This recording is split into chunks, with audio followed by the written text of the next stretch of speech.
ಪ್ರತಿಯೊಬ್ಬ ಗೃಹಲಕ್ಷ್ಮಿಯರು ನೋಡಲೇಬೇಕಾದಂತ ಹೊಸ ಅಪ್ಡೇಟು ಇದೀಗ ಬಂದಿರುವಂತದ್ದು. ಹೌದು ಸ್ನೇಹಿತರೆ, ನೀವೇನಾದರೂ 19ನೇ ಕಂತಿನ ಹಣಕ್ಕಾಗಿ ಕಾಯ್ತಾ ಇದ್ದೀರಾ, 20ನೇ ಕಂತಿನ ಹಣಕ್ಕಾಗಿ ಕಾಯ್ತಾ ಇದ್ದೀರಾ, ಕಡ್ಡಾಯವಾಗಿ ಈ ಒಂದು ಮಾಹಿತಿಯನ್ನ ತಿಳ್ಕೊಳ್ಳೇಬೇಕು. ಹೌದು ಸ್ನೇಹಿತರೆ, ಈಗಾಗಲೇ 19ನೇ ಕಂತಿನ ಹಣ ಎಷ್ಟು ಮಂದಿಗೆ ಬಿಡುಗಡೆ ಆಗಿದೆ, ಇನ್ನು ಉಳಿದವರಿಗೆ ಯಾಕೆ ಬಂದಿಲ್ಲ, ಏನು ನಿನ್ನೆ 4,000 ಬಿಡುಗಡೆ ಆಗಿದೆಯಾ, 2,000 ಬಿಡುಗಡೆ ಆಗಿದೆಯಾ, ಯಾವ್ಯಾವ ಜಿಲ್ಲೆಗಳಿಗೆ ಬಂದಿದೆ, ಯಾವ್ಯಾವ ಜಿಲ್ಲೆಗಳಿಗೆ ಬಂದಿಲ್ಲ.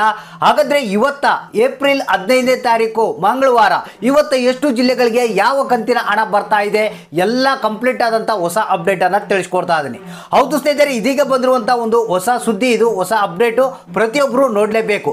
ಸ್ನೇಹಿತರೆ, ಯಾರಿಗೆ ಇಲ್ಲಿ ಗೃಹಲಕ್ಷ್ಮಿ ಯೋಜನೆಯ ಹಣ ಪಡೆಯುವಲ್ಲಿ ತೊಂದರೆ ಅನುಭವಿಸ್ತಾ ಇದ್ದೀರಾ, ಅಂದ್ರೆ ಯಾವುದೇ ಒಂದು ಕಂತಿನ ಹಣ ಬಂದಿಲ್ಲ ಅಂದ್ರೆ ನಿಮಗೆ 18ನೇ ಕಂತಿನ ಹಣ ಬಂದಿಲ್ವಾ, ಹಾಗಾದ್ರೆ 19ನೇ ಕಂತಿನ ಹಣ ಬಂದಿಲ್ವಾ, 20ನೇ ಕಂತಿನ ಹಣ ಬಂದಿಲ್ವಾ, ಹಾಗಾದ್ರೆ ಈ ಒಂದು ಮಾಹಿತಿಯನ್ನ ನೋಡಿ. ಯಾಕಂದ್ರೆ ಏನೇನು ಬದಲಾವಣೆ ಆಗಿವೆ, ಯಾಕೆ ಏನು ಪ್ರಾಬ್ಲಮ್ ಆಗಿದೆ, ನಿಮಗೆ ಹಣ ಯಾಕೆ ಬರ್ತಾ ಇಲ್ಲ, ಎಲ್ಲ ಒಂದು ಹೊಸ ಅಪ್ಡೇಟ್ನಲ್ಲಿ ನಿಮಗೆ ತಿಳಿಸ್ಕೊಡ್ತಾ ಇದ್ದೀನಿ.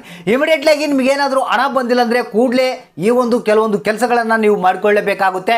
ಯಾಕಂದರೆ ಕೆಲವೊಂದು ದೊಡ್ಡ ಬದಲಾವಣೆಗಳು ಇದರಲ್ಲಿ ಆಗಿವೆ. ಸೊ ಹಾಗಾದರೆ ಬನ್ನಿ ವಿಡಿಯೋನ ಸಂಪೂರ್ಣವಾಗಿ ನೋಡಿ ಮತ್ತು ಆದಷ್ಟು ಮಂದಿಗೆ ಈ ಒಂದು ಮಾಹಿತಿಯನ್ನು ಶೇರ್ ಮಾಡಿ. ಹೌದು ಸ್ನೇಹಿತರೆ, ಇದೀಗ ಬಂದಿರುವಂತಹ ಹೊಸ ಸುದ್ದಿ, ಎಲ್ಲ ಗೃಹಲಕ್ಷ್ಮಿಯರು ನೋಡಲೇಬೇಕಾದಂಥ ಮಾಹಿತಿ. ಮೊದಲನೇದಾಗಿ ಯಾರಿಗಾದರೂ ಗೃಹಲಕ್ಷ್ಮಿ ಯೋಜನೆಯ ಹಣ ಬಂದಿಲ್ಲ ಅಂದರೆ, ಪ್ರಾಬ್ಲಮ್ ಅನುಭವಿಸ್ತಾ ಇದ್ದರೆ ಈ ಒಂದು ಹೊಸ ಅಪ್ಡೇಟ್ ಅನ್ನು ನೋಡಲೇಬೇಕು.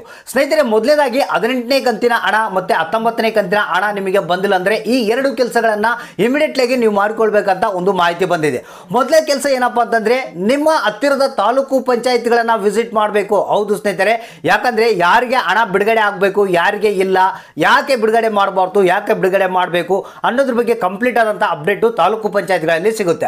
ಒಂದು ವೇಳೆ ನಿಮ್ಗೆ ಏನಾದರೂ ಯಾವುದಾದ್ರೂ ಕಂತಿನ ಹಣ ಬಂದಿಲ್ಲ, ನೀವು ಪ್ರಾಬ್ಲಮ್ನ ಅನುಭವಿಸ್ತಾ ಇದ್ದೀರ ಅಂದ್ರೆ ಈ ಕೆಲಸವನ್ನು ಇಮಿಡಿಯೇಟ್ಲಿಯಾಗಿ ಮಾಡಬೇಕು. ನೀವು ಹೋಗೋ ಒಂದು ಸಮಯದಲ್ಲಿ ನಿಮ್ಮ ಆಧಾರ್ ಕಾರ್ಡು, ಗೃಹಲಕ್ಷ್ಮಿ ಯೋಜನೆಯ ಅಕ್ನಾಲಜ್ಮೆಂಟ್ ಕಾಪಿ, ರೇಷನ್ ಕಾರ್ಡನ್ನು ನೀವು ತೆಗೆದುಕೊಂಡು ಹೋಗಿ ತಾಲೂಕು ಪಂಚಾಯತ್ಗಳಲ್ಲಿ ವೆರಿಫೈ ಮಾಡಬೇಕು. ಅಂದರೆ ಇಲ್ಲಿ ನಮಗೆ ಹಣ ಬರ್ತಾ ಇಲ್ಲ, ಏನಾಗಿದೆ ಸರ್, ಯಾಕೆ ಬಂದಿಲ್ಲ ಅಂತ ಕೇಳಿದರೆ ಅಲ್ಲಿ ನಿಮಗೆ ಪ್ರಾಬ್ಲಮ್ನ ಸಾಲ್ವ್ ಮಾಡ್ತಾರೆ. ಎರಡನೇದಾಗಿ ನೀವು ಇಮಿಡಿಯೇಟ್ಲಿಯಾಗಿ ಗೃಹಲಕ್ಷ್ಮಿ ಯೋಜನೆಯ ಸ್ಟೇಟಸನ್ನು ಚೆಕ್ ಮಾಡ್ಕೊಳ್ಬೇಕು. ಅಲ್ಲಿ ಏನಾದರೂ ಸಮಸ್ಯೆ ಇದ್ದರೆ ಇಮಿಡಿಯೇಟ್ಲಿಯಾಗಿ ನಿಮಗೆ ತೋರಿಸುತ್ತೆ ಮತ್ತು ಅವ್ರು ಹೇಳ್ತಾರೆ ಇಂಥ ಸಮಸ್ಯೆ ಇದೆ, ಇದನ್ನು ಬಗೆಹರಿಸ್ಕೊಳ್ಳಿ ಅಂತ. ಈ ಕೆಲಸವನ್ನು ನೀವು ಇಮಿಡಿಯೇಟ್ಲಿಯಾಗಿ ನೀವು ಮಾಡಿದರೆ ನೀವು ಎಲ್ಲ ಒಂದು ಕಂತಿನ ಹಣವನ್ನು ಪಡಿಬೋದು. ಹಾಗಾದ್ರೆ ಈಗ ಮೇನ್ ಟಾಪಿಕ್ಗೆ ಬಂದ್ಬಿಡೋಣ. ಇವತ್ತ ಯಾವ್ಯಾವ ಜಿಲ್ಲೆಗಳಿಗೆ ಎಷ್ಟು ಹಣ ಬಿಡುಗಡೆ ಆಗ್ತಾ ಇದೆ ಮತ್ತು ನಿನ್ನೆ ಹಣ ಬಿಡುಗಡೆ ಆಗಿದೆಯಾ ಇಲ್ಲ, ಇಲ್ಲಿಗೆ ಸಂಪೂರ್ಣವಾದಂಥ ಮಾಹಿತಿ ಇದೆ. ಹೌದು ಸ್ನೇಹಿತರೆ, ಈಗಾಗಲೇ 19ನೇ ಕಂತಿನ ಹಣ ಬಿಡುಗಡೆ ಆಗಿದೆ. ಹೌದು ಸ್ನೇಹಿತರೆ, ಇಲ್ಲಿ ಕೆಲವು ಬೆರಳೆಣಿಕೆ ಜನರಿಗೆ ಮಾತ್ರ, ಸ್ವಲ್ಪ ಜನಗಳಿಗೆ ಮಾತ್ರ 19ನೇ ಕಂತಿನ ಹಣ ಬಂದಿದೆ. ಇನ್ನು ಬಹಳಷ್ಟು ಮಂದಿಗೆ ಇವತ್ತ ಹಣ ರಿಲೀಸ್ ಆಗ್ತಾ ಇದೆ. ಆದರೆ ಇಲ್ಲಿ ಒಂದು ಮಾಹಿತಿ ನಿಜ, ನೀವು ತಿಳ್ಕೊಬೇಕು. ನಿನ್ನೆ 19ನೇ ಕಂತಿನ ಹಣ ಮಾತ್ರ ಬಂದಿರುವಂಥದ್ದು, 20ನೇ ಕಂತಿನ ಹಣ ಇನ್ನೂ ಬಿಡುಗಡೆ ಆಗಿಲ್ಲ. ಸೊ ಅದನ್ನು ಪೆಂಡಿಂಗ್ ಇಟ್ಟಿದ್ದಾರೆ. ಸೊ ಇಲ್ಲಿ ಇವತ್ತು ನಮಗೆ ಬಂದಿರುವಂಥ ಒಂದು ಮಾಧ್ಯಮಗಳ ವರದಿ ಪ್ರಕಾರ ಪ್ರತಿಯೊಬ್ಬರು ಕಾಯ್ತಾ ಇದ್ದಾರೆ 19ನೇ ಕಂತಿನ ಹಣ ಯಾವಾಗ ಬರುತ್ತೆ ಸರ್ ಅಂತ. ಹಾಗಾದರೆ ನಿನ್ನೆ ಕೆಲವರಿಗೆ ಬಂದಿದೆ, ಇನ್ನು ಕೆಲವರಿಗೆ ಯಾಕೆ ಬಂದಿಲ್ಲ ಸರ್ ಅಂತ ಸ್ವಲ್ಪ ಬೇಜಾರಾಗಿದ್ದಾರೆ. ಡೋಂಟ್ ವರಿ, ನೀವು ತಲೆ ಕೆಡಿಸ್ಕೊಳ್ಳುವಂಥ ಅವಶ್ಯಕತೆ ಇಲ್ಲ. ಇವತ್ತು ನಮಗೆ ಬಂದಿರುವಂಥ ಮಾಹಿತಿ ಪ್ರಕಾರ ಇವತ್ತೇನಿದೆ ಏಪ್ರಿಲ್ 15ನೇ ತಾರೀಕು ಮಂಗಳವಾರ ನಿಮಗೆ ಮಧ್ಯಾಹ್ನ 2:30ಕ್ಕೆ ಮತ್ತೆ ಒಂದು ಸ್ವಲ್ಪ ಮಟ್ಟದ ಒಂದು ಅಮೌಂಟನ್ನು ರಿಲೀಸ್ ಮಾಡ್ತಾ ಇದ್ದಾರೆ.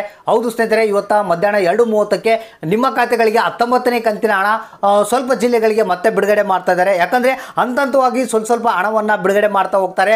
ಸೊ ಇಲ್ಲಿ ಯಾರಿಗಾದರೂ ಹಣ ಬಂದಿಲ್ಲ ಅಂದರೆ ಇವತ್ತು ನಿಮ್ಮ ಅಕೌಂಟನ್ನು ಚೆಕ್ ಮಾಡ್ತಾ ಇರಿ. 19ನೇ ಕಂತಿನ ಹಣ ನಿಮ್ಮ ಖಾತೆಗಳಿಗೆ ಇವತ್ತು ಜಮಾ ಆಗುತ್ತೆ.